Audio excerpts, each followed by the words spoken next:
एक नई जानकारी, एक नई खबर के माध्यम से एक नई जानकारी देना चाहूँगा राष्ट्रीय खबर के माध्यम से कि राहुल ठाकुर जी 2014 अक्टूबर महीने में अररिया जिला के मूलतः रहने वाले हैं। भागलपुर में पत्रकारिता के कार्य क्षेत्र में इनको काम करने का मौका मिला। आज विदाई का ये महत्वपूर्ण क्षण है। आया था यहाँ और एक समान समारोह के रूप में एक विदाई इनकी यहाँ की गई और इस कोरोना काल को देखते हुए एक नियम कानून के अनुसार ये विदाई की गई। लेकिन मुझे लगा कि इनको सृजन घोटाले के संबंधित इन्होंने काफ़ी नज़दीक से पत्रकारिता की है। बिहार का सबसे बड़ा घोटाला है सृजन घोटाला, क्योंकि इसमें एक नई बात सामने आ रही है कि ऑडिट, अभी 100 करोड़ का एक नया घोटाला हुआ है। कोतवाली थाना में प्राथमिकी दर्ज हुई है। 100 करोड़ के घोटाले पे एक नई प्राथमिकी दर्ज हुई है सृजन घोटाले पे। मैं राहुल जी से कुछ इनके जो कार्य करने के जो महत्वपूर्ण क्षण है इनसे अनुभव में लेना चाहता हूँ। राहुल जी, क्या आपको लग रहा था सृजन घोटाले में लेकर आपने तो काफी नजदीक से पत्रकारिता की है? देखिए, भागलपुर की बात करें तो यह अमृत क्षेत्र की धरती है और दानवीर कर्ण की भूमि कही जाती है। भागलपुर दानवीर कर्ण की है, तो इसको हम लोग अगर सृजन से जोड़े तो यह सरकारी राशि के अवैध हस्तांतरण का मामला था। बहुत बड़े सवाल थे, वर्षों से यह जो है लूट चली आ रही थी। और सबसे बड़ा बात कि डिस्ट्रिक्ट एडमिनिस्ट्रेशन के साथ साथ जो है इसमें सीएजी जैसी संस्था भी ऑडिट करती है, लेकिन वर्षों तक यह ऑडिट में पकड़ नहीं आया। इसका मूल कारण था कि जो अधिकारी हैं, जो बैंक कर्मी हैं, इन लोगों के साथ साथ नेताओं का गठजोड़, और इन गठजोड़ के कारण यह फल फूल रहा था। तो न केवल सृजन को एक छोटा, जब तक सृजन की संस्थापिका जो है मनोरमा देवी जीवित रही, वो एक समाज सेविका के रूप में यहाँ अपने को स्टैब्लिश की रही। कई लोग उनसे जो है लाभान्वित भी होते रहे, जिसमें आईएएस आईपीएस भी हैं। कई आप जान सकते हैं कि केपी रमैया जब यहाँ के डीएम थे तो उन्होंने एक पत्र इशू किया और पत्र में लिखा कि सारे वीडियो को आदेश दिया कि जो भी सरकारी राशि है उस राशि का जो है आप न किसी राष्ट्रीयकृत बैंक में नहीं जमा करके सृजन जैसी संस्थाओं में जमा करें। तो यह कितना मजबूत कोकस था ये समझा जा सकता था। अब जैसे सृजन की बात आई तो अगस्त 2017 में इसका सबसे पहला उद्भेदन हुआ और उस उद्भेदन के बाद लगातार जिस तरह से कड़ी खुलती चली गई काफी चौंकाने वाले थे। क्या आपको लगता है कि नीतीश कुमार पर डायरेक्ट सवाल जो है विपक्ष उठाते रहा? पूर्व उप मुख्यमंत्री तेजस्वी यादव लगातार माननीय मुख्यमंत्री नीतीश कुमार पर सवाल उठाते गए, बीजेपी के लोगों पर भी सवाल उठे। क्या आपको लगता है कि जो सृजन जैसी संस्था, सीबीआई जैसी संस्था जो सृजन घोटाले की जांच कर रही है, अभी तक राजू कलिंगा का मालिक अरेस्ट नहीं हुआ, राजू अरेस्ट नहीं हुआ है, केपी रमैया पर कोई कार्रवाई नहीं हुई है, एक आईएएस अधिकारी वीरेंद्र यादव का नाम आया, वीरेंद्र यादव पर कोई कार्रवाई नहीं हुई, सीबीआई जांच एजेंसी कहीं ना कहीं सवालों के घेरे में आपको नहीं लग रही? बिल्कुल, सीबीआई की बात करें तो सवालों के जांच के घेरे में तो बिल्कुल है। इससे पहले हम बताते जब यह उद्भेदन हुआ था उस समय यहाँ सीनियर एसपी थे मनोज कुमार और उनके द्वारा एक एसआईटी गठित हुई थी। तो एसआईटी जो गठित हुई थी उनके द्वारा लगातार जिस तरह तेजी से काम किया जा रहा था और जिस तरह से जो आरोपी है उनकी धरपकड़ हो रही थी, तो लगा कि यह सृजन का जो है कड़ी बहुत जल्दी खुल जाएगा। लेकिन जैसा कि मैंने पूर्व में कहा है कि बैंक कर्मियों, सरकारी अधिकारी और नेताओं का यह गठजोड़ है और इस गठजोड़ में कहीं ना कहीं सत्ता पक्ष के लोग भी लाभान्वित होते रहे। सत्ता पक्ष के वो नेता हो या मंत्री हो, वो लोग लाभान्वित होते रहे। तो यह कड़ी खुलेगी, जिस दिन यह कड़ी पूरी तरह से खुलेगी वह कई परत दर परत अभी खुल रहे हैं, लेकिन जिस गति से खुलनी चाहिए वह नहीं खुली रही है। और कह सकते हैं कि सीबीआई का जब से जांच के लिए गई, सीबीआई की टीम जब से जांच कर रही है, सबसे बड़ा सवाल है कि अमित कुमार और रजनी प्रिया जैसे जो मुख्य आरोपी है, सीबीआई अभी तक यह नहीं ढूंढ पाई है कि अमित और रजनी प्रिया का हुआ क्या, वो कहाँ है। लेकिन राहुल ठाकुर जी ने एक बड़ा सवाल कर दिया है। मैं बता देता हूं, हर एक आम आदमी जो भागलपुर का रहने वाला है, सृजन घोटाले में जो सीबीआई जांच एजेंसी जांच कर रही है, पूरे मामले में सवालों के घेरे में है। और राहुल ठाकुर जी ने अपना अनुभव शेयर किया। उन्होंने बताया कि सवालों के घेरे में है सीबीआई और अभी तक जो मुख्य आरोपी है अमित कुमार और रजनी प्रिया, वो सीबीआई के हाथ नहीं लगे हैं। और ऑडिट बिहार सरकार के द्वारा, सीबीआई के द्वारा ये अभी तक क्लियर नहीं किया गया है कि ये कितना का घोटाला है, सृजन घोटाला। कौन जिम्मेवार है कि आप मानिए? देखिए, कहीं ना कहीं पूरा सिस्टम इसमें फेल्योर नजर आया। हमने कहा कि सीएजी जैसी संस्था से ऑडिट होती है और सीएजी जैसी संस्था जो है वो इसको नहीं पकड़ पाए। डिस्ट्रिक्ट एडमिनिस्ट्रेशन के द्वारा जो ऑडिट होता है वो ऑडिट नहीं पकड़ पाया। और जिस तरह से उस समय उद्भेदन हुआ था और बैंक का लगातार जिस तरह से पूरा डिटेल आ रहा था बैंक का, तो उस डिटेल में पता चलता किसी महीने आप 2 महीने पर इंटरेस्ट दे रहे, किसी महीने 4 महीने पर, कभी 3 महीने पर। तो ये कई सवाल खड़े हुए थे, क्यों नहीं ये पकड़ा जा रहा? 3 साल के बाद संपत्ति सीधी सृजन संस्थान की 3 साल के बाद सीबीआई के अधिकारियों ने सीओ के माध्यम से, मजिस्ट्रेट के माध्यम से संपत्ति को सील किया। लेकिन मुख्य आरोपी अमित कुमार और रजनी प्रिया की जो संपत्ति जब्त की गई है, यहाँ सबसे बड़ा बात है कि सृजन के मामले में 1.5 दर्जन से अधिक मामले दर्ज हुए हैं, लेकिन केवल एक मामला जो कल्याण विभाग का मामला था, कल्याण विभाग के मामले में यह कार्रवाई, बाकी केस का अभी कुछ अता पता नहीं है। सीबीआई किस ओर जा रही है? सीबीआई जांच करती है, उसके बाद चार्जशीट करती है, तब तो गिरफ्तारी होती है, यह भी तय है। कई के खिलाफ में चार्जशीट भी दायर के। लेकिन सबसे बड़ा सवाल कि जो इन घोटाले में शामिल थे उन लोगों ने कई अपनी संपत्ति बेच दिया है। जैसे आपने राजू कलिंगा का नाम लिया, उनका जो मूल संपत्ति था बिक्री हो गया, कई वो यहाँ से फरार हो गए, उनके पास उनके गिरबान तक अभी तक सीबीआई नहीं पहुँच पाई है। और छोड़िए, सबसे बड़ा बात है कि अमित कुमार, रजनी प्रिया कहाँ है, जीवित भी है या घोटालेबाजों ने उसे हटा दिया है, कहाँ है, क्यों नहीं उसकी गिरफ्तारी? बड़ा सवाल कर दिया है सीबीआई के बड़े अधिकारी। यदि मेरा चैनल देखते हैं तो इस बात पर गौर कीजिए, राहुल जी का लंबा अनुभव है। कब से पत्रकारिता किया आपने राहुल जी? देखिए, जहाँ तक मेरा पत्रकारिता का सवाल है तो मैं मूल रूप से 2003 दिसंबर में जो हम ईटीवी में जुड़ा था और लगातार कई शहरों में काम करने का मौका मिला। और भागलपुर में पहले कौन जिला था कार्य करने का क्षेत्र आपका पहला? देखिए, हमारा जहाँ तक कार्य क्षेत्र रहा है वह चंपारण की धरती रही है। चंपारण की धरती के बाद सीमांचल रहा और फिर अंग क्षेत्र रहा। पहला जिला आपका चंपारण। कौन हुआ करते थे वहाँ के एसपी डीएम, कौन हुआ करते थे? जिस समय मैं वहाँ पर ज्वाइन किया था उस समय डीएम के रूप में राहुल सिंह थे, जबकि एसपी एमआर नायक वहाँ पर था। एमआर नायक से भी परिचय आपको था? बिल्कुल, एमआर नायक से भी परिचय था। पिछले दिनों जब वो बेतिया आए तो संजोग से कुछ मित्रों से बात हो रही थी, पत्रकार मित्रों से, तो उन्होंने कहा कि एमआर नायक सर आपको ढूंढ रहे थे, आपको खोज रहे थे, कहाँ थे? क्योंकि हमने जितने दिनों तक पत्रकारिता किया है ठोक बजाकर और निर्भीक और निष्पक्ष होकर किया, कभी किसी के दबाव में नहीं किया। सत्ता संपोषित जो पत्रकारिता आज के दौर में चल रही है या नेता संपोषित पत्रकारिता जो आज के दौर में चल रही, उनसे अपने को बिल्कुल अलग रखा। आपने एक महत्वपूर्ण बातें कही कि सृजन घोटाले के जो मुख्य आरोपी है अमित कुमार, रजनी प्रिया, कि वो जीवित है या नहीं, क्यों, आपको क्या लग रहा है? क्योंकि जिस तरह से ये इस घटना के आज इतने 3 साल से अधिक समय बीत गए हैं और जो मुख्य आरोपी है वो मुख्य आरोपी कहाँ है? क्योंकि हमने कहा कि इस घोटाले में, बिहार का सबसे बड़ा घोटाला कहा जाता है, इस घोटाले में जो है बैंक कर्मी, अधिकारी, नेता और कई सीनियर आईएएस आईपीएस हैं। और सबसे बड़ा कड़ी थी मनोरमा देवी के मरने के बाद उसके पुत्र और पुत्रवधू को यह भार दिया गया था। और जब से इस घोटाले का उद्भेदन हुआ है उसका कोई अता पता नहीं चल पा रहा है। देखिए, बड़ा सवाल दाग दिया है राहुल जी ने। 17 साल का अनुभव है पत्रकारिता का। यदि आप सच्चाई पर विश्वास कीजिए तो हर आम आदमी के जहन में यही सवाल है कि आखिर रजनी प्रिया, अमित कुमार को धरती निकल गया, क्या आसमान खा गया? इनका कहना है कि वो जीवित है या नहीं है। जो आरोपी इसमें शामिल है कहीं कुछ गड़बड़ तो नहीं कर दिए हैं। एक सीबीआई के रिटायर्ड अधिकारी से मैंने बात की थी, उन्होंने कहा कि नौरंगी जी, सीबीआई इस पूरे मामले में सवालों के घेरे में है। क्या राहुल जी, आपको लगता नहीं कि सीबीआई जांच एजेंसी इस पूरे मामले में सवालों के घेरे में है कहीं ना कहीं? बिल्कुल, सीबीआई का जो कार्य पद्धति रही है और कार्य उद्भेदन को लेकर जिस तरह की गति है वो तो सवालों के घेरे में है। आखिर क्यों इतना लेट लग रहा? आखिर क्यों नहीं कार्रवाई हो रही? और सबसे बड़ा बात, जो सरकारी राशि का अवैध हस्तांतरण हुआ उनकी वापसी क्यों नहीं हो रही? यह राशि आम जनता की राशि थी, शहर के विकास की राशि थी, विभिन्न योजनाओं, विभिन्न विभाग की राशि थी। और बता दें कि जब से ये घोटाला हुआ, चाहे वो जिला परिषद का क्षेत्र हो, कल्याण विभाग का क्षेत्र हो, और बच्चों की जो छात्रवृत्ति राशि थी वो कई दिनों तक बंद पड़ा। तो सवाल तो उठेंगे ही। देखिए, राहुल जी ने साफ तौर पर कहा, मैं फिर कह रहा हूं, यदि सीबीआई के बड़े अधिकारी मेरे चैनल को देख रहे हैं तो बहुत बड़ी जांच एजेंसी है पूरे देश में सीबीआई।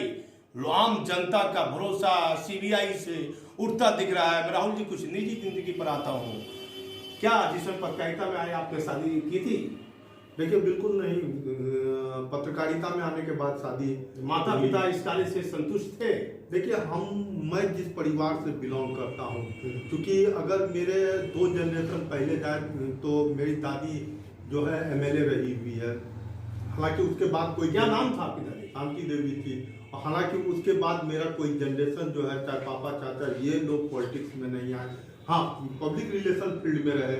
तो उसके बाद हमने एक नए फील्ड में चुना। मेरे खानदान में आज तक पिताजी क्या करते थे? मेरे पिताजी आज भी लॉयर हैं और वो प्रैक्टिस करते हैं अररिया। तो आपने पत्रकारिता क्षेत्र चुना, इसके पीछे कोई वजह, कोई कारण? देखिए कह सकते हैं कि एक जुनून था और एक ग्लैमर की जिंदगी की, मतलब समाज में परिवर्तन का दौर था। मैंने कहा कि जब तक पत्रकारिता किया, खूब पत्रकारिता किया, सत्ता संपोषित या नेता संपोषित पत्रकारिता से अपने को दूर रहा। और आज तक कोई ये नहीं कर सकता है कि राहुल जी की पत्रकारिता काल में राहुल ने किसी का भयादोहन किया। देखिए मैं राहुल जी से एक महत्वपूर्ण सवाल पूछूंगा जो विधानसभा चुनाव में उठा। बहुजन लोजपा से राजेश वर्मा चुनाव लड़े भागलपुर से, अजीत शर्मा कांग्रेस के प्रत्याशी थे, बीजेपी के रोहित पांडे थे। क्या लगता है कि राजेश वर्मा और गोड्डा के सांसद निशिकांत दुबे के बीच ये जो विवाद चला है, इसमें आपका अनुभव क्या बताता है? देखिए यह जो प्रकरण था चुनाव के दौरान, ठीक है, राजनीति में सबों का स्वागत होना। क्या कैसा व्यक्ति लगता है राजेश वर्मा, जिस तरह से लोग उसका विरोध कर रहे हैं, नगर निगम का विरोध हो रहा है, कैसा आपको लगता है? क्योंकि आप तो इस जिला से आप राहुल जी जा रहे हैं। देखिए राजनीति का क्षेत्र जो है वो बिल्कुल खुला हुआ क्षेत्र है और खुले विचारधारा से होना चाहिए और विकास अहम कड़ी होनी चाहिए। तो इन दोनों की लड़ाई कर सकते हैं, जबकि पुराने में दोनों अच्छे मित्र थे, तो इन दोनों की लड़ाई अहम की लड़ाई कही। दोनों अच्छे मित्र कौन, नाम बताइए? दोनों अच्छे। एक समय था जब निशिकांत दुबे जी सांसद, जो गोड्डा के माननीय सांसद निशिकांत दुबे जी हैं या माननीय डिप्टी मेयर राजेश वर्मा जी हैं, दोनों का एक अच्छे संबंध है, मित्र नहीं कर सकते, अच्छे संबंध है, मित्र नहीं कर सकते, अच्छे संबंध। देखिए राहुल जी ने एक अच्छी बात कही है, ये सच्चाई भी है कि राजेश वर्मा जो उप महापौर है नगर निगम के और सांसद गोड्डा के सांसद माननीय निशिकांत दुबे जी के दोनों के बीच एक मधुर ताल्लुकात था। कहाँ ये ताल्लुकात कहाँ गड़बड़ाया, क्या लगता है? देखिए जब मतभेद और मनभेद दो शब्द है, जब आदमी साथ चलता है और धीरे धीरे मतभेद जो है वो मनभेद में तब्दील हो जाए तो दुनिया बढ़ जाती है, और यही हुआ है। क्या लगता है कि वो निशिकांत दुबे फेसबुक पर लाइव आ गए, उन्होंने राजेश वर्मा के बारे में कहा, फिर कहा कि डीएमएसपी को मैंने फोन किया है, राजेश वर्मा की कार्रवाई, फिर एफआईआर दर्ज हो गई राजेश वर्मा पर। क्या कैसा व्यक्तित्व आपको लगता है? देखिए दोनों का अलग अलग क्षेत्र है, दोनों माननीय है, दोनों जनप्रतिनिधि हैं। एक नगर निगम क्षेत्र का प्रतिनिधित्व कर रहा तो क्या आपको लगता है कि नगर निगम में पूरी तरह राजेश वर्मा जिम्मेदार है? आपको क्या लगता है कि नगर निगम में यदि कोई विकास कार्य नहीं हो रहा है, क्या राजेश वर्मा को लोग इसलिए टारगेट कर रहे हैं कि एक पूंजीपति स्वर्ण व्यवसायी का पुत्र है या चुनाव विधानसभा चुनाव लड़ा? क्या आपको लगता है? देखिए वो ठीक है, स्वर्ण व्यवसायी के पुत्र है, लेकिन इससे भी नजरअंदाज नहीं किया जा सकता है कि राजेश वर्मा जी युवा है, उनकी दृष्टि जो है बुल्स आई एक टर्म आ रहा है। युवा मतलब क्या उनकी पकड़ है लोगों में? युवाओं में पकड़ है, तभी तो आखिर लोजपा जैसे जो जिसका यहाँ पर कह सकते हो उस ढंग का जनाधार नहीं था, और आज जो भाजपा के जो कैंडिडेट थे उसके हराने की महत्वपूर्ण भूमिका में उसको मान सकते हैं। तो ये आखिर 24,000 से एबव वोट आना वो उसकी पकड़ को तो बताता है। देखिए जी एक अच्छी बात कही है राहुल जी ने, कहा कि राजेश वर्मा की युवाओं के बीच एक अच्छी पकड़ थी। ये सही बात है, 20,000 कुछ वोट उनको आए विधानसभा चुनाव में, और बीजेपी को हराने में कहीं ना कहीं अहम रोल राजेश वर्मा का रहा है। फिर मैं निशिकांत जी की बात आ जाता हूँ। निशिकांत जी भी रेलवे में काफी विकास किया, अच्छा काम किया, कहीं ना कहीं राजेश वर्मा भी कुछ काम कर रहे हैं, लेकिन क्या लगता है दोनों के बीच यदि आप मानिए तो सामान्य तौर पर आपको दोनों इस जिला के हैं, दोनों से लोगों की अपेक्षा है कि विकास होगा, दोनों विकास कर सकते हैं, इसमें कहीं कोई दो राय नहीं है। क्यों मिलके ये दोनों आदमी एक होके यदि भागलपुर की विकास की बात करें, यदि सबसे श्रेय लेने की होड़ होती है कि हम सबसे ऊंचे हैं, तो श्रेय लेने तो क्या राजेश वर्मा में ये आदत है श्रेय लेने की? ये श्रेय लेने की जब होड़ होगी, मैं ये कह रहा हूँ, जब श्रेय लेने की होड़ होगी तो विकास कहीं ना कहीं अवरुद्ध होगा, और अगर सभी आपस में मिलकर एक प्लेटफॉर्म पर आवे तो विकास हो सकता है। देखिए बहुत बड़ी बात थी कि बिहार झारखंड का सबसे पहला शहर भागलपुर था जो स्मार्ट सिटी के रूप में चयनित हुआ। केंद्र सरकार प्रधानमंत्री नरेंद्र मोदी की जो योजना थी स्मार्ट सिटी योजना, उसमें सबसे पहला शहर भागलपुर हुआ। लेकिन गति क्या हुई दूसरे शहर में? क्या आपको लगता है कि विवाद यदि आगे तुर पकड़ेगा, आगे जाएगा, तो या क्या किसको राजनीतिक नुकसान किसको है? राजेश वर्मा को है या माननीय सांसद को है? देखिए राजनीतिक नुकसान नफा कुछ नहीं है। राजनीति में आप अगर कुछ करते हैं तब नफा नुकसान होता है। ये नफा नुकसान का बात नहीं है। दोनों की लड़ाई के कारण यह कह सकते हैं कि भागलपुर का विकास प्रभावित हो रहा है, भागलपुर का विकास अवरुद्ध होगा।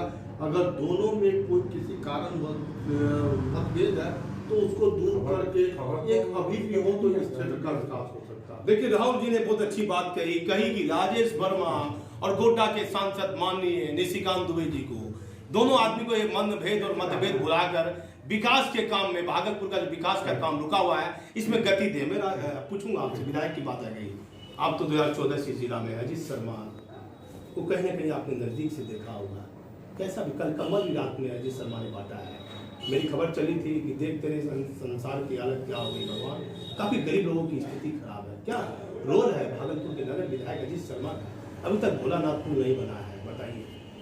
देखिए भोलानाथपुर की बात है, जब मैंने यहाँ काम किया कुछ रेलवे के अड़चन था या कंबल बांटने की बात हो, सियासत की, ये सब पार्ट ऑफ मतलब पॉलिटिक्स है, सियासत की बात है। लेकिन सबसे बड़ी बात है कि नगर निगम जैसी संस्था जो जिम्मेवार है वो आखिर हर साल गर्मी में क्यों कंबल बांटती है?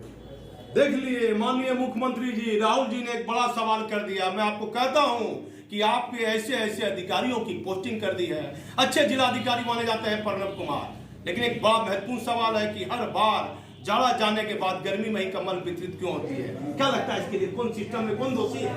पूरा बोर्ड दोषी है। नगर निगम का बोर्ड जो सिस्टम बना हुआ है वो दोषी है। आखिर क्यों नहीं? क्या माननीय मुख्यमंत्री दोषी क्यों नहीं है इसके लिए? उनके गाइडलाइन को, उन पर निगरानी होनी चाहिए कि लगातार हर बार हर साल ये ऐसा ही हो रहा है। देखिए बिहार में जब भी कोई बात होगी, कुछ गड़बड़ होगा तो डायरेक्ट मुख्यमंत्री तो जिम्मेवार होंगे ही। लेकिन जहाँ तक नगर निगम का बात है तो इसके लिए नगर विकास एवं आवास विभाग है। जैसा कि हमारे यहाँ परिपाटी बनी हुई है, 2 निकाय जो है काम करती है। ग्रामीण क्षेत्रों में ग्रामीण निकाय काम करती है, शहरी क्षेत्रों में शहरी निकाय काम करती है। शहरी निकाय के रूप में नगर पंचायत, नगर परिषद और नगर निगम है। उसी तरह ग्रामीण निकाय की बात करें तो वहाँ ग्राम सभा मुखिया है, जिला परिषद है, पंचायत समिति सदस्य है। तो ग्रामीण क्षेत्रों के लिए ग्रामीण निकाय जिम्मेवार है। लेकिन शहरी क्षेत्रों में अगर इस तरह का तालमेल नहीं होता है तो वो नगर निकाय जिम्मेवार है। और सबसे बड़ी बात, एक बार गलती हो सकती है, लेकिन मैं तो पिछले 3-4 सालों से देख रहा हूँ कि ये जो पूस की ठंड होती है, ये जो ठंड की रात होती है, इस ठंड की रात में लोग ठिठुरते हैं और कंबल तब बढ़ता है जब ठिठुरन कम हो जाती है और इसमें से कई लोग अल्लाह को प्यारे हो जाते हैं। तब देखिए माननीय मुख्यमंत्री जी, कहीं ना कहीं बिहार की बदनामी हो रही है। मैं आपको बता देता हूं, पूरा देश कहीं ना कहीं बिहार की राजनीति की बात कीजिए तो प्रभावी माना जाती है बिहार की राजनीति की। राहुल जी ने कहा कि आखिर ये ऐसा क्यों हो रहा है? ऐसे चीजों पर आप ध्यान दीजिए। बहुत छोटी छोटी चीजें हैं, इसमें घोटाला भी होता है। कंबल खरीद में आपको नहीं लगता है कंबल खरीद में घोटाला भी होता है? बिल्कुल। 2 साल पहले इस तरह के मामले आए भी थे, जो कोटेशन दिया गया था और जो खरीदारी हुई थी, दोनों में अनियमितता थी। 2 साल पहले का ये मामला था। तो कहीं ना कहीं खरीदारी को लेकर तो अनियमितता की बात लगातार हो, वित्तीय गड़बड़ी की। विधायक पर आ जाता हूँ, क्या आपको विधायक की कार्यशैली कैसी लग रही है? देखिए अभी चूंकि जो विधायक हैं उनको एक बहुत बड़ी जिम्मेवारी दी गई है। कांग्रेस विधायक दल के नेता चुने गए। अब वो किसी एक क्षेत्र विशेष का नहीं होके एक पूरे बिहार को विधायक दल के रूप में रिप्रेजेंट कर रहे हैं। 3 बार विधायक हो गए। कुछ आम जनता को ऐसा नहीं लगता है उन्होंने कोई बहुत ज्यादा अच्छा काम किया हो? क्या आपको लगता है अखबार की सुर्खियां बने रहना विधायक की आदत सी हो गई है? विकास का काम नहीं दिख रहा है। भोलानाथपुर देखिए, मैंने कल रात में भी उनसे सवाल किया, वो शराब के मामले में रुचि है, क्या कहिएगा? लेकिन कल एक और खबर देखने को मिली कि शराब माफिया उसे धमकी दे रहे। क्या आपको लगता है? देखिए सुरक्षा प्रदान करने के लिए विधायक ने ये हो सकता है, कोई बड़ी बात नहीं हो। लेकिन पॉलिटिक्स में एक चीज चलता है कि अखबार की सुर्खियों में कैसे बने रहे, समाचार में कैसे बने रहे। तो यह एक शुरू से यह एक कह सकते प्रोपेगेंडा के रूप में चला है, तो यह कोई बड़ी बात नहीं है। लेकिन आखिर विकास चाहे कोई भी हो, चाहे गोपालपुर की बात करें, चौथी बार गोपाल मंडल जीते हैं, अजीत शर्मा जी की बात करें वो तीसरी बार लगातार जीते हैं, या फिर अलग अलग। अच्छा, यहाँ के एमपी की बात कीजिए आप, अजय मंडल की बात। चलिए विधायक की बात तो मैं भी पूछूंगा बाद में आपसे, एमपी के बारे में बताइए, क्या लगता है एमपी के बारे में अजय मंडल के? देखिए, जिस तरह से अजय मंडल जी यहाँ चुनाव के लिए आए थे और जिस समय उस समय चुनाव में लंबी लंबी बातें होती, लंबी लंबी घोषणाएं होती, लेकिन शायद घोषणा करने के लिए जो आश्वासन देने के लिए जमीन पर नहीं दिखता।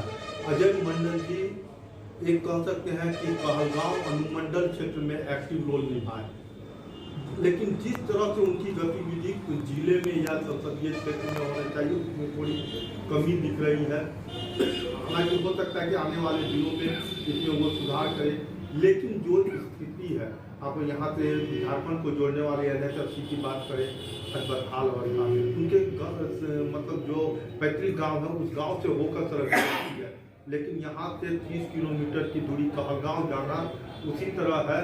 यहाँ से आप पटना जाना आसान है, लेकिन भागलपुर से कहलगांव जाना टफ है। तो जिम्मेवार तो वो होंगे ना, केंद्र सरकार, चूँकि जो NH का मामला है वो केंद्र सरकार के अधीन आता है, वो सरकार में शामिल है, अब वो आखिर क्यों नहीं पहल करके जो है तत्कालीन। और NH80 की बात करें तो वो तो लूट खसोट का अड्डा बना हुआ है शुरू से। जब से मैं यहाँ आया 6 साल के दौरान कभी भी मैंने सड़क को सुदृढ़ नहीं पाया, मोटरेबल, सुदृढ़ तो दूर करिए, मोटरेबल नहीं था जहाँ आदमी लोग आ जा सके। देखिए माननीय मुख्यमंत्री जी, जब से आप बिहार में आपने मुख्यमंत्री का पदभार ग्रहण किया था तो आपने कहा था कि सड़क की स्थिति बहुत ज्यादा अच्छी रहेगी। राहुल जी ने कहा कि भागलपुर से पटना जाना आसान है, कहलगांव जाना मुश्किल है। कौन जिम्मेवार है? मुख्यमंत्री को क्या कहिएगा मेरे चैनल के माध्यम से? अब तो आप इस जिले से अपने जिले मुख्यमंत्री चूंकि किसी भी क्षेत्र का जो होता है वो मुखिया होता है, तो मुख्यमंत्री पर दोषारोपण तो होगा ही, लेकिन सबसे बड़ा दोषारोपण इस क्षेत्र का है, इस सिस्टम पे यहाँ के जनप्रतिनिधियों का है। और सबसे बड़ा दोषारोपण अगर कहें तो जो इस संसदीय क्षेत्र का आज प्रतिनिधित्व कर रहे हैं या पिछले बार जो प्रतिनिधित्व किया, उनके द्वारा सकारात्मक पहल नहीं किया जाना। अगर आज सकारात्मक पहल होती तो शायद कम से कम रोड मोटरेबल हो जाता। क्या कहिएगा? 7 निश्चय योजना मुख्यमंत्री की बड़ी योजना शराबबंदी, जो मैं आपसे सवाल करूंगा, क्या कहिएगा बिहार के मुख्यमंत्री को कि शराबबंदी इनका अहम मुद्दा है? अभी आन फान में माननीय मुख्यमंत्री पुलिस मुख्यालय चले गए, रात्रि गश्ती को लेकर एक विशेष इन्होंने मुख्यमंत्री पदभार 7वीं बार ग्रहण करने के बाद रात्रि गश्ती का दे दिया, पुलिस रात्रि गश्ती भी कर रही है। देखिए, शराबबंदी की बात करें तो शराबबंदी एक बिल्कुल अच्छी पहल कहा जा सकता है, जिस तरह से इसे एप्रिशिएट भी किया गया खासकर महिलाओं के द्वारा। और आज इसका बहुत असर ये भी देखने को कि जिस तरह से सूर्य अस्त और चौक चौराहे मस्त हो जाया करते थे, अब वो दृश्य नहीं दिखता है। क्या शराब नहीं बिक रही है? लेकिन सबसे बड़ा सवाल मैं उसी पे आ रहा था कि शराब बिक रही है, शराब पीने वाले आज भी शराब पी रहे हैं, ऊंची कीमतों पर पी रहे हैं। और दूसरा सबसे बड़ा सवाल कि अगर शराब बिक नहीं रही है, शराब यहाँ आ नहीं रहा है, तो हर जिला से हर प्रत्येक दिन कोई ऐसा दिन नहीं है जिस दिन शराब का बड़ा खेप नहीं खपा जा रहा। आखिर शराब की खपत हो रही है, तभी शराब बाहर से आ रहे हैं और तभी शराब पकड़े भी जा रहे हैं। कौन जिम्मेवार है इसके लिए? माननीय मुख्यमंत्री तो चाहते हैं कि शराबबंदी पूरी तरह रुक जाए, कई पुलिस अधिकारी पर कार्रवाई होगी, एक लीडर बरामद होती है। जिम्मेवार के लिए पूरा जिम्मेवारी की बात करें तो पूरा तंत्र जिम्मेवार है, उनकी जिम्मेवार है, सिस्टम जिम्मेवार है। नहीं तो स्कैनर मशीन जो सीमा क्षेत्र एरिया है यूपी झारखंड का बिहार की सटा हुआ, क्या वहाँ स्कैनर मशीन नहीं लगाई जाए? इसके ट्रक के अंदर शराब कैसे आ रही है, बालू के अंदर शराब कैसे आ रही है? क्या आप इसके पक्ष में है कि स्कैनर मशीन लगाई जाए? देखिए, जो बिहार की अगर बात करें तो बिहार का सीमा 2 इंटरनेशनल बॉर्डर से मिलता है, वो चाहे नेपाल हो या फिर बांग्लादेश हो। और उससे अलग फिर हम हटते हैं तो इसका झारखंड से है, पश्चिम बंगाल से इसका सीमा लगता है। तो इन सीमा यूपी से भी लगता है, पश्चिम चंपारण की ओर।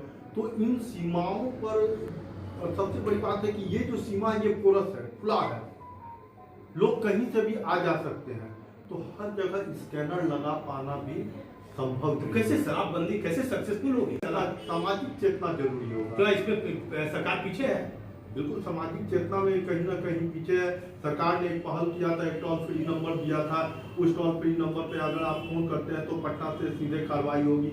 लेकिन अंततः क्या हुआ, जब वहाँ फोन किया जाता है लोकल एडमिनिस्ट्रेशन को, लोकल थाना को बोला जाता है, और लोकल थाना के अगर कोई इन माफियाओं से इन्वॉल्व है तो कार्रवाई से पहले माफियाओं को सूचना दे दी जाती है और वो बच निकलने का उसको मौका दे दिया जाता है। कई जगह ऐसे भी मामले। देखिए माननीय मुख्यमंत्री जी, फिर मैं कहूंगा कि राहुल जी ने एक अच्छी बात कही है कि आपने डोल्फिन नंबर जारी कर दिया।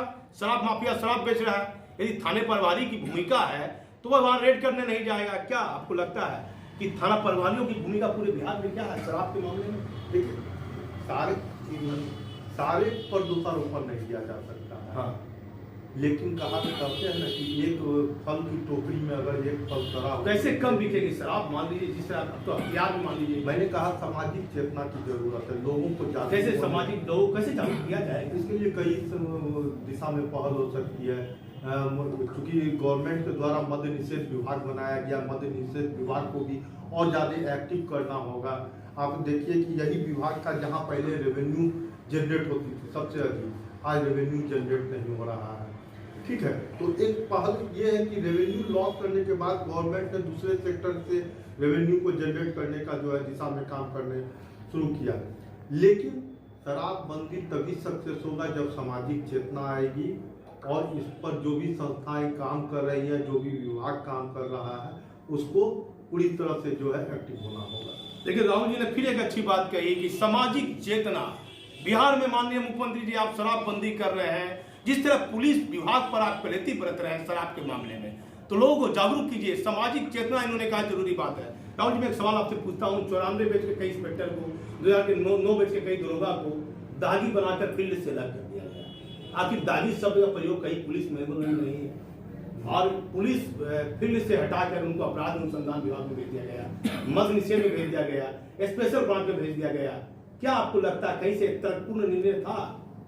देखिए ये पुलिस मैनुअल के अनुसार कहे तो दागी शब्द ये अपने आप में एक अपराध हो जाए, तो जिस समय के जो अधिकारी पर इस तरह पर कार्रवाई हुई वे कहीं ना कहीं हम मान सकते हैं कि एक अपराध बोध से ग्रसित होंगे। तो हो सकता है इसको थोड़ा सा अमेंडमेंट की जरूरत है। लेकिन पुलिस मुख्यालय ने क्या सोचकर यह निर्णय लिया? कहीं पुलिस मैनुअल में नहीं है। बिहार के बाकी राज्य में इसको लेकर बदनामी भी हो रही है बिहार पुलिस की। आखिर जिस आदमी को आप थाना में काम करवा रहे थे, आज उसको अपराध अनुसंधान विभाग में दरोगा वो दे रहे हैं, तो फील्ड से अधिक महत्वपूर्ण अपराध अनुसंधान विभाग है। देखिए वो भी पुलिस का ही विभाग है ना। हाँ, इन्वेस्टिगेशन के लिए आप उसको अयोग्य करार देकर उसको अपराध अनुसंधान विभाग में अयोग्य दे दिए, तो अपराध अनुसंधान विभाग में जितने भी बड़े अधिकारी हैं वह सब अयोग्य करार के दिशा में आ जाएंगे। अयोग्य नहीं किया जा सकता जिन पर किसी न किसी कोई आरोप लगा है। हमने कहा कि दागी शब्द ठीक नहीं है, उसमें थोड़ा सा अमेंडमेंट किया जा सकता, थोड़ा सुधार किया जा सकता। और सबसे बड़ी बात पुलिसिंग के लिए, अच्छे पुलिसिंग के लिए मनोबल बढ़ाना होगा, मनोबल तोड़ना नहीं होगा। चाहे वो 2004 के अधिकारी हो या फिर 2009 के अधिकारी, मनोबल बढ़ाने की दिशा में काम करें। दागी जैसे शब्द मुझे व्यक्तिगत तौर से भी ठीक नहीं लगा। देखिए माननीय मुख्यमंत्री नीतीश कुमार जी, फिर मैं आपसे कहूंगा कि दागी वाला शब्द जो पुलिस मैनुअल में कहीं लिखा हुआ नहीं है, ये बेवजह एक अधिकारी की सिर्फ रणनीति के तहत इसे लागू किया गया। दागी शब्द से लोगों को हाथ होती है, राहुल जी ने कहा, और आखिर अन्य राज्यों में बिहार पुलिस की बदनामी भी हो रही है। पुलिस का मनोबल इन्होंने कहा कहीं ना कहीं ऊंचा रखना चाहिए, जिससे पुलिस को कार्य करने में आसानी हो। क्यों लगता है आपको ये दागी करके अलग कर दिया गया? काफी इंस्पेक्टर की कमी हो गई बिहार के कई जिलों में, इस पर क्या कहिएगा? देखिए पुलिस, हमने कहा कि पुलिस मुख्यालय को सोचना चाहिए, पुनर्विचार करना चाहिए। इस पर लगातार अमेंडमेंट होते, सुधार का कई रास्ते हैं, एक बार रिव्यू किया जाए इस मामले में। और अभी मेरे पास सूचना है कि रिव्यू की गई है, माननीय मुख्यमंत्री ने रिपोर्ट भी इस पर मांगी है। इन क्या मतलब ये निर्णय किसी प्रकार से भी तर्कपूर्ण था आपके कहने में? मेरे देखिए आखिर अधिकारियों का क्या मनोदशा वो अधिकारी स्पष्ट कर सकते हैं। लेकिन मैंने फिर कहा कि व्यक्तिगत तौर पर दागी शब्द मुझे भी ठीक नहीं लगा।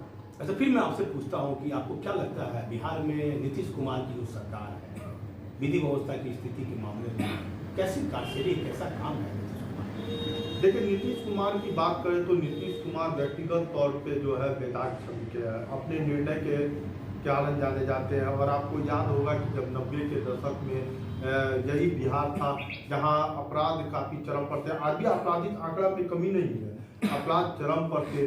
लोग शाम होने के बाद घरों में कैद हो जाते थे। तो कहीं ना कहीं उसको पटरी पर लाने का काम तो नीतीश कुमार ने किया, और लेकिन उसको बनाए रखना भी एक बहुत बड़ी नीतीश कुमार के लिए चुनौती है। और यही कारण है कि लगातार क्राइम बढ़ रहे हैं, क्राइम घटे नहीं है। बैंक आज भी लूटा जा रहा है, पहले भी लूटा जाता रहा है, लेकिन पहले से बेहतर व्यवस्था में बिहार की सरकार सुधार हुई है। बिल्कुल देखिए, राहुल जी ने एक अच्छी बात कही, माननीय मुख्यमंत्री नीतीश कुमार की प्रशंसा की, ये सच्चाई भी है। मैंने देखा कि काली पूजा में, दुर्गा पूजा में 1-1 बजे 12 बजे लेडीज लड़की खड़ी है और कोई इस प्रकार की कोई वारदात नहीं हुई। इस बार भागलपुर काली पूजा एक ऐसा समय था तो 10 बजे ही मूर्ति, समय से पहले ही मूर्ति का विसर्जन शुरू हो गया। राहुल जी ने कहा कि माननीय मुख्यमंत्री जी ने एक बड़ी चुनौती भी इनके लिए है कि आखिर ये स्थिति कैसे सामान्य बनी रहे, कि आखिर कैसे बिहार में विधि व्यवस्था की स्थिति में कैसे सुधार आए। इसको क्या लगता है? एक मोटरसाइकिल चोरी लगातार होते रहता है, बड़ा मैं देख रहा हूँ काफी। देखिए, अपराध बढ़ने की बात करें तो इसके लिए सबसे बड़ा कारण होगा अनएम्प्लॉयमेंट, बेरोजगारी। बेरोजगारों की एक बहुत बड़ी फौज है, और जो युवा पढ़े लिखे, आप देखे होंगे कि कई ऐसे गिरोह का डिटेक्ट हुआ जिस गिरोह में पढ़े लिखे नौजवान थे। आखिर पढ़े लिखे नौजवान क्यों इस फील्ड को चुना, क्यों वो इस पर मंथन आवश्यक है? उसका कारण था बेरोजगारी। अगर उनके पास रोजगार रहता तो वो बाइक के गिरोह, लूटने के गिरोह में शामिल नहीं होते, वो बैंक लूट गिरोह में शामिल नहीं होते। तो इसके लिए सबसे बड़ा बात है कि रोजगार का सृजन। कोरोना काल में जितने प्रवासी मजदूर है, कई तरह के दावे हुए, कई तरह की बातें हुई कि सबों को रोजगार दिया जाएगा, लेकिन ये हुआ कि मजदूरों को, प्रवासी कामगारों को रोजगार नहीं मिला, और फिर वही प्रवासी कामगार जो है वापस लौटे काम के तलाश में दूसरे जगह। जबकि दूसरे हमने देखा कि दिल्ली, पंजाब जैसे कई, बेंगलुरु से हवाई जहाज का टिकट देकर एक लेबर को, एक प्रवासी कामगार को बुलाया जा रहा है, लेकिन सरकार उसको रोक नहीं पाई। इसका क्या मूल कारण था कि सरकार के दावों को, जो तंत्र है, सिस्टम है, जो विभाग बनाया गया था, उन्होंने पटरी पर नहीं लाया। कौन जिम्मेवार है? माननीय मुख्यमंत्री इसके लिए जिम्मेवार है? सिस्टम जिम्मेवार है। अफसरशाही क्या लग रहा बड़ी है? नहीं, अफसरशाही की बात करें तो अफसरशाही इसमें कहीं नहीं कहा जा सकता कि आज के दिन में कम है, अफसरशाही बढ़ी है। ये बिल्कुल कहा जा सकता है कि अफसरशाही आज के दिन में बढ़ी है। अफसर आज भी काम करवाने के लिए आपको जूते खींचने पड़ेंगे, टेबल गर्म पर जो है नोट के बंडल से आपको टेबल गर्म करना होगा, कर्मचारियों के पॉकेट गर्म होंगे, तभी आपकी फाइल आगे बढ़ सकती है। ये मैंने काफी नजदीक से भी देखा है। देखिए, सामान्य तौर पर पत्रकार ऐसी बातें नहीं करते हैं, लेकिन राहुल जी ने एक बड़ा खुलासा किया है माननीय मुख्यमंत्री जी कि आपके शासन में अफसरों की मोनोपोली बढ़ी है और भ्रष्टाचार कहीं ना कहीं बढ़ा है, बिना पैसे के कोई काम नहीं हो रहा है। राहुल जी लगातार 17 साल से पत्रकारिता में है, क्या आपको लगता है कि माननीय मुख्यमंत्री जी की पहल तो नहीं है कि भ्रष्टाचार का मुद्दा आरजेडी की सरकार में बहुत ज्यादा नहीं था, जैसा मुझे लगता है, लेकिन ये माननीय मुख्यमंत्री नीतीश कुमार की सरकार में भ्रष्टाचार के कई बड़े मामले सामने हैं। देखिए, भ्रष्टाचार की बात करें तो भ्रष्टाचार तब भी था, आज भी है, स्वरूप बदलाव हुआ है।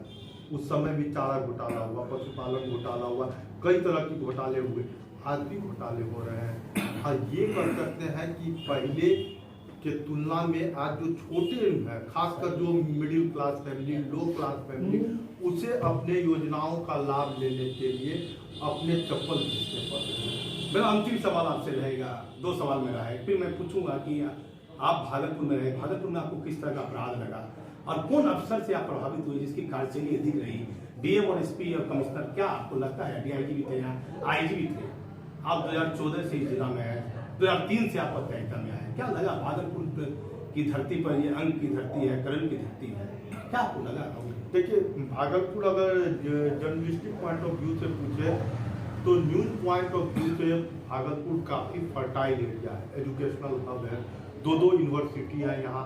पूर्व में भी विक्रमशिला विश्वविद्यालय यहाँ की धरोहर पहचान रही है, और यहाँ के कृषि विश्वविद्यालय जो है वो है।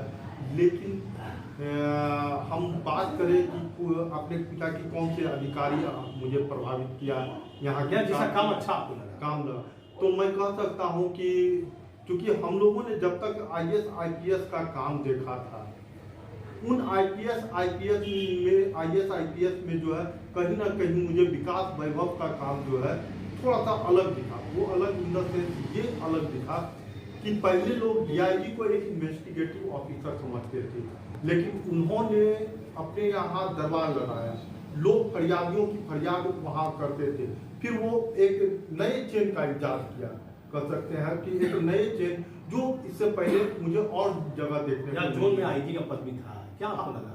IG के पद पे यहाँ सुशील मान सिंह खोपड़े के जैसे जो है IG यहाँ पर रहे, IPS रहे, और आप देख सकते हैं कि आज जिस विभाग में वो है, बिहार में उनकी टीम जो है वो लगातार STF की टीम चूंकि वो लीड कर रहे हैं, STF के द्वारा जो है लगातार बड़े से बड़े अपराधी पकड़े जा रहे हैं। और कैसे व्यक्तित्व लगे आपके सुशील मान सिंह खोपड़े? कैसे? बिल्कुल उनकी कार्यशैली प्रभावित रही है, और वो एक कह सकते हैं कि अच्छे पुलिसिंग करने वाले और अच्छे अधिकारी की भूमिका में आ रहे हैं। अब मैं आ जाता हूँ पूर्व DGP गुप्तेश्वर पांडे पर आ जाता हूँ। बिहार ले लिया, चुनाव लड़ना चाहते थे, उनको टिकट नहीं, क्या कहिएगा?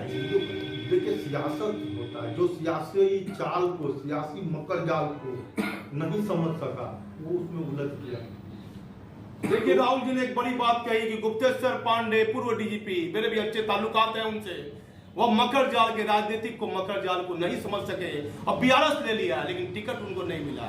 देखिए, बहुत इस बात को लेकर कई IAS IPS अधिकारी में ये बात सुर्खियों में, क्या लगता है कहीं ना कहीं गुप्तेश्वर पांडे का जो व्यक्तित्व है उसमें कहीं ना कहीं आम लोगों के बीच कमी आई है? ऐसा क्यों सरकार ने निर्णय लिया? देखिए, मैं जब 2003-04 में चंपारण में था, उस समय गुप्तेश्वर पांडे जी DIG के रूप में वहाँ पर थे। हाँ, और मुझे उनके साथ भी काम करने का मौका मिला था। हम लोग एक रेड लाइट एरिया में बंगाल से कुछ लड़कियों को लाकर वहाँ पर छिपा कर रखा गया था, और उसके रेस्क्यू टीम में संयोग से उस समय मैं भी शामिल था, और वो एक बिल्कुल कह सकते हैं कि ट्रैफिकर्स की भूमिका में वहाँ गए थे, और जिस तरह से लड़कियों को वहाँ जो फंसी हुई बच्चियाँ थी उनको चंगुल से निकाला था, तो वो उनके पुलिसिंग का पार्ट था। और लेकिन जब सियासत की बात करें, सियासी, तो कई IAS IPS अपने रिटायरमेंट के बाद इस क्षेत्र में आए। कई लोगों ने, क्या व्यक्तिगत उनको कहीं ना कहीं आत्मसम्मान में चोट तो लगी हुई गुप्तेश्वर पांडे को कि उनको टिकट नहीं मिली? और नीतीश कुमार भी बहुत करीबी लोग कह रहे थे वो बहुत करीबी है। बिल्कुल, नीतीश कुमार के साथ जिस तरह से हमराही बनकर चल रहे थे, लग रहा था नीतीश कुमार के वो साथ में है, और फिर 2 महीना पहले ही BRS लेकर जिस तरह से ज्वाइन किया, तो हमें भी क्या स्थिति रहेगी राजनीतिक में गुप्तेश्वर पांडे की, पूर्व DGP की क्या स्थिति रहेगी? क्या लगता है? क्योंकि देखिए, वो बक्सर से बिलोंग करते हैं, और बक्सर की जो भूमि है वो भूमि बिल्कुल उर्वरा भूमि रही है। चाहे वो लालमुनि चौबे की बात करें आज की, चाहे वहाँ के प्रतिनिधित्व करें अश्विनी चौबे की बात करें, तो वो धरती जो है वो राजनीतिक रूप से उर्वर भूमि रही है, और उस भूमि पर जो ब्राह्मण समुदाय है उनका एक वर्चस्व रहा है, एक बहुत बड़ा वोट बैंक भी रहा है। तो गुप्तेश्वर पांडे का राजनीतिक जो है भविष्य वहाँ पर कहीं ना कहीं पॉजिटिव रूप में कहा जा सकता है। देखिए, राहुल जी ने कहा कि गुप्तेश्वर पांडे का राजनीतिक भविष्य अच्छा हो सकता है। आप तो द्विवेदी साहब भी थे DGP, PK ठाकुर भी DGP थे, 3 DGP, तीनों ब्राह्मण थे, PK ठाकुर, KS द्विवेदी, गुप्तेश्वर पांडे, तीनों के कार्य करने का कैसा तरीका लगा? देखिए, हर अधिकारियों की अपनी सोच होती है, अपनी कार्य करने की शैली होती है, कार्य पद्धति होती है। कुछ लोग कागजी रूप से जो है ऑर्डर कर सकते हैं, कुछ लोग जमीनी तौर पर, तो कहीं ना कहीं सभी की कार्यशैली बहुत अच्छी थी। लेकिन लास्ट दिनों में जिस तरह से गुप्तेश्वर पांडे जी बिना किसी को बताए हुए किसी थाना पर चले जाते थे, अधिकारियों के पास पहुंचते थे, लोगों से मिलते थे, वो उनकी एक अलग छवि बनाती। कुछ लोगों का कहना है कि ये 94 के मामले, दागी वाले मामले में वो निर्णय उनके द्वारा लिया गया, उनके कार्यकाल में लिया गया। काफी पुलिसकर्मी उनसे नाराज भी है कि पुलिस का मनोबल कहीं ना कहीं उन्होंने कमजोर भी किया है। इसमें क्या सच्चाई है? हमने कहा कि दागी शब्द अपने आप में एक दिल को कचोटने वाला शब्द है, दिल को चोट पहुंचाने वाला शब्द है, तो उसमें अमेंडमेंट करना। क्या कहिएगा गुप्तेश्वर पांडे को मेरे चैनल के माध्यम से, क्या कहिएगा, ये निर्णय उनके द्वारा सही था या गलत था? देखिए, निर्णय पे उंगली नहीं उठाया जा सकता है, लेकिन दागी शब्द पर दागी शब्द जो है वो अपने आप में अविवेकपूर्ण कहा है। तो क्या कहिएगा? मैं अंतिम बात पूछूंगा कि आप यहाँ से जाइएगा तो क्या पत्रकारिता क्षेत्र का काम रहेगा या अपना कार्य क्षेत्र बदलिएगा? देखिए, अभी तक जो मेरी स्थिति रही है, मैं मूल रूप से पत्रकारिता किया था, लेकिन आगे इसको इस गति के देने में पक्षधर नहीं हूँ, क्योंकि आज के बदलते परिवेश में जो है सत्ता संपोषित पत्रकारिता हो रही है, नेता संपोषित पत्रकारिता हो रही है, अधिकारी संपोषित पत्रकारिता हो रही है। और जब तक अब आप स्वतंत्र निर्भीक होकर पत्रकारिता करते हैं तो आपका मनोबल, सम्मान, स्वाभिमान बचा रहता है। और जिस दिन ये अगर गिरवी रह जाती है तो समझिए कि इच्छित पत्रकारिता वहीं दफन होकर रह जाता है, पत्रकारिता समाप्त हो जाता है। तो क्या पत्रकारिता नहीं कीजिए? और बदलते परिवेश में स्वतंत्र, निर्भीक, निष्पक्ष पत्रकारिता एक बहुत बड़ी चुनौती है। फिलहाल मैं घर जाऊंगा और थोड़ा सा आराम करूंगा, क्योंकि कंटिन्यू मैंने काम किया, उसके बाद फिर अपने कहीं ना कहीं पत्रकारिता जैसे कार्य से आपको दिल में चोट भी लगी? बिल्कुल, जो शैली बदलाव हो रही है और जहाँ विश्वास की आपके सीनियर जो है उनके द्वारा आपके विश्वास में कमी दिखे तो दिल को कचोटता है। जो लोग ईमानदारी पूर्वक काम करने को भी दूसरी नजरों से देखने लगे, जो मतलब पत्रकारिता की आज के परिभाषा में कह सकते लोकल अथवा लोगों की जो अवधारणा बन गई है, उस अवधारणा से देखने लगे तो दिल आहत होता है, और यही हुआ। देखिए, माननीय मुख्यमंत्री जी, देश के प्रधानमंत्री हैं नरेंद्र मोदी, बड़ी बात राहुल जी ने कह दी है। पत्रकार को कहीं ना कहीं आत्मसम्मान में ठेस पहुंच रही है। जो लोग ईमानदारी से इस कार्य से जुड़े हुए हैं, जिनको कहीं कोई स्वार्थ नहीं है, कहीं कोई लालच नहीं है, बदलते इस राजनीतिक परिवेश में पत्रकारिता एक कठिन दौर, आप मानते कि नहीं? एक कठिन काम हो गया है। बिल्कुल कठिन दौर है, बहुत बड़ी चुनौती है।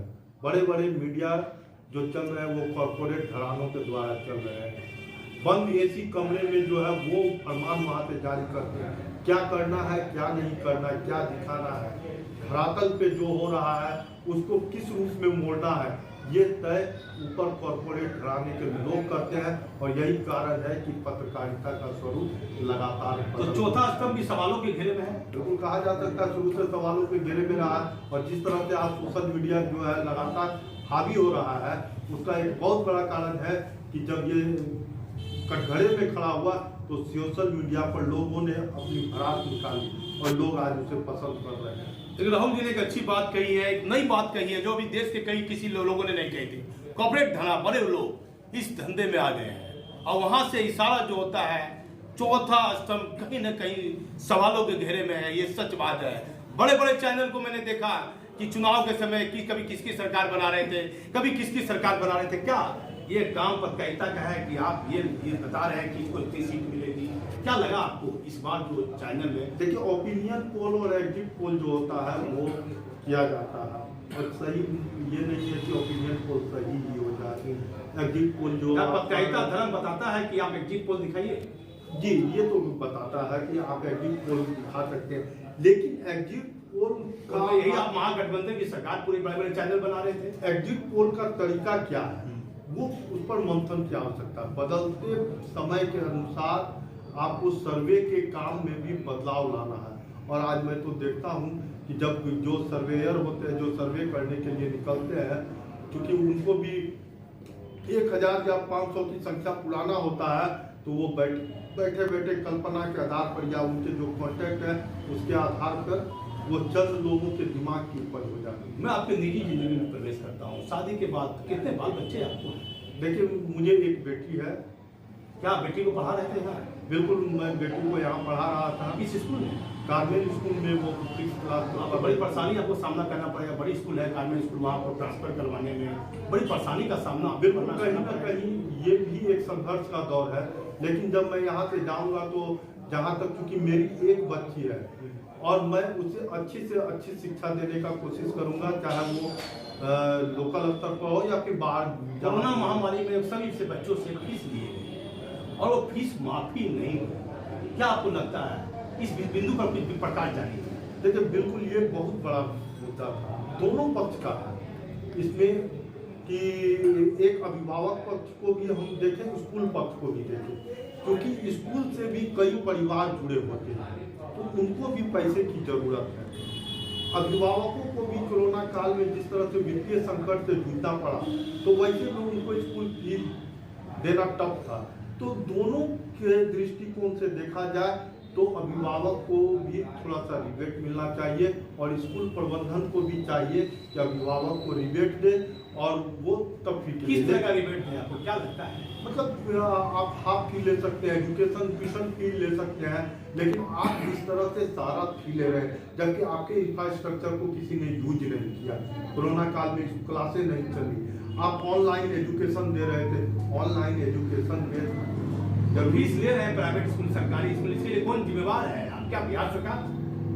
प्राइवेट स्कूल के लिए एक संगठन है, लेकिन सरकार को इस दिशा में स्टेप लेना चाहिए। सरकार को एक मजबूत कदम, क्योंकि एचआरडी मिनिस्ट्री के तहत ये मिनिस्ट्री से जो है इसको पहल किया जाना चाहिए कि कोरोना काल में जहाँ स्कूल नहीं चला है उसको वहाँ पर केवल ट्यूशन फी ले सकते हैं, जो जहाँ ऑनलाइन पढ़ाई की सुविधा है, बाकी अन्य शुल्क पर थोड़ा सा रिवाइज किया जा सकता है। देखिए 6 महीना 7 महीना कोरोना काल चला और प्राय सभी लोग से जो निम्न वर्ग से है, जो काफी गरीब थे, उनसे भी फीस ली गई।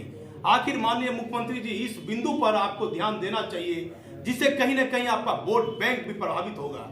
लगातार सभी प्राइवेट स्कूल सरकारी स्कूल के द्वारा लगातार फीस ली गई, क्या कहिएगा? फीस के मुद्दे को लेकर क्या कहिएगा? देखिए मैंने कहा कि दोनों दृष्टिकोण से देखा जाए, गार्जियन के भी तरफ से स्कूल के लिए, स्कूल से भी कई परिवार चलते हैं। अगर एक स्कूल में 50 टीचर है या नॉन टीचिंग स्टाफ है, उनके भी परिवार चलते हैं। अगर हम प्राइवेट स्कूल को फी नहीं देंगे तो उन परिवारों का क्या होगा? और दूसरा, गार्जियन जो कोरोना काल में जिस तरह से वित्तीय संकट से जूझ रहे थे, पैसों की उनके पास कमी लगातार हो रही थी, तो इसको दोनों तरफ से सोचते हुए जो है रिवाइज फीस लेना। क्या माननीय मुख्यमंत्री नीतीश कुमार को क्या कहिएगा इस अहम बिंदु पर? अंतिम सवाल मेरा यही आपसे था, क्या कहिएगा स्कूल पे कैसे? मुख्यमंत्री को इसमें पहल करना चाहिए। बिल्कुल सूबे के मुखिया उनका पहल किया जाना चाहिए कि कोरोना काल में जिस तरह से वित्तीय संकट से गार्जियन जूझ रहे थे, उनको थोड़ा सा रिबेट दिया जाए और जो भी एक बीच की कड़ी निकाला जाए, एक सेतु निकाला जाए, कनेक्टिंग लिंक निकाला जाए बिटवीन स्कूल मैनेजमेंट एंड। एक सवाल मेरा छूट गया था, पत्रकारिता। आपको यहाँ के लोगों की पत्रकारिता कैसे लगी? आपको काफी पत्रकारों से घुल मिल गए थे, कैसे लगे आपको यहाँ के पत्रकार भागलपुर के? देखिए पत्रकारिता बिल्कुल एडवेंचरस लाइफ लीड करने वाला चीज है, और जब तक आप एडवेंचरस लाइफ लीड नहीं करेंगे तो मजा नहीं है। पत्रकारिता में तो रमने का चीज। क्या किन लोगों से आप प्रभावित है? किसी का नाम कह सकते हैं कि देखिए कई अच्छे लोग रहे यहाँ पे, कई नाम लेना उचित नहीं होगा, लेकिन कई लोग यहाँ निर्भीक और निष्पक्ष रूप से और फुट्टा गाड़ कर जिसे कहते हैं, ठोक बजा कर जो पत्रकारिता होती है वो किया है। क्या प्रिंट मीडिया, इलेक्ट्रॉनिक मीडिया, कुछ ऐसे लोग का नाम आप कहना चाहेंगे? देखिए हर क्षेत्र में है, नाम बोलना उचित नहीं है क्योंकि, लेकिन दोनों ने, चाहे वो प्रिंट हो इलेक्ट्रॉनिक्स हो, प्रिंट में तो कई लोग हैं जिन्होंने ठोक बजाकर निर्भीक निष्पक्ष भयमुक्त कह सकते हैं होकर पत्रकारिता किया, कई ऐसे हैं और वर्तमान में भी कर रहे हैं। क्या कहिएगा भागलपुर की आम जनता को, क्या संदेश देना चाहिए? राहुल जी अब अपने मूल अररिया जिला आप जा रहे हैं, कैसा लगा ये भागलपुर जिला? भागलपुर अमीर की धरती है, दानवीर कर्ण की धरती है, और सबसे बड़ा बात रेशम नगरी है, सिल्क का उद्योग है, संभावनाएं अपार है। कैसा प्रभावित आप इस जिले से हुए कि नहीं? आप इस करण की धरती से कहीं ना कहीं? देखिए प्रभावित तो था, मैंने कहा ना कि काम करना था और मैंने ईमानदारी। मुश्किलें आपके साथ आई कि नहीं? कई मुश्किलें आई।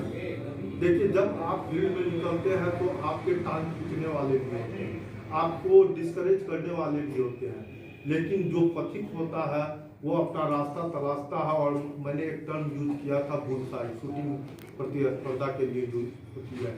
जब अर्जुन को भी चलती मछली के आंख में तीर मारना था तो अर्जुन ने उसे किया था। तो इसी तरह जब आप पत्रकारिता करते हैं और आपने एक उद्देश्य बना रखा है कि हमको इसको पूरा करना है, तो आप देखिए 1 घंटे से मुझे करीब हो गए होंगे राहुल जी का इंटरव्यू लेते हुए। राहुल जी ने कई महत्वपूर्ण बात कही है माननीय मुख्यमंत्री जी, और मैं सीबीआई के अधिकारी से भी रिक्वेस्ट करवाया कि आम जनता को भी कहूंगा कि राहुल जी की बातों को ध्यान से सुनिए। हमारा कोई उद्देश्य नहीं है किसी के आत्मसम्मान को ठेस पहुंचाना, चोट पहुंचाना।